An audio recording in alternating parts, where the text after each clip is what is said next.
Hey everybody, I just finished a vote on the House floor, but most of the day has been spent in committee hearings in the Financial Services Committee where I sit.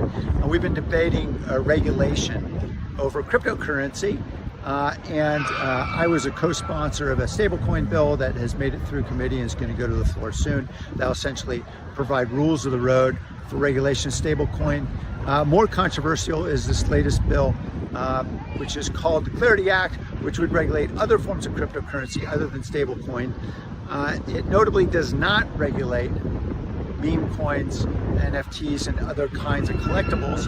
And that's a big challenge, I know, politically right now. A lot of folks on the Democratic side are unwilling to engage because, well, for obvious reasons, we've got a president of the United States who's out there bilking lots of Americans, hundreds of thousands of them, out of billions of dollars. He and his family have earned a little more than 300 million just off of fees over the issuance of the Trump meme coin.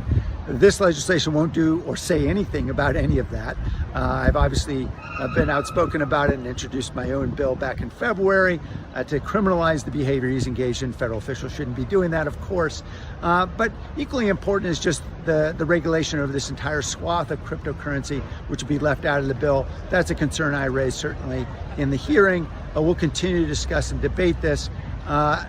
While many of my colleagues are simply going to vote no because of the obvious oversight, the gross oversight of the presidential kleptocracy, essentially built around crypto. I do want to engage meaningfully because I think it's important that we have regulations that provide safety, security for lots of folks who are getting in. We know that there are tens of millions of Americans who are already investing in crypto in some way. We need to make sure there are rules of the road. We need to make sure that unsavory actors are kept out of these markets. So I'm going to continue to be engaged in this. We'll expect a markup next week. So look out for all of this in the news, and I'll keep you up to speed. Thanks for joining us.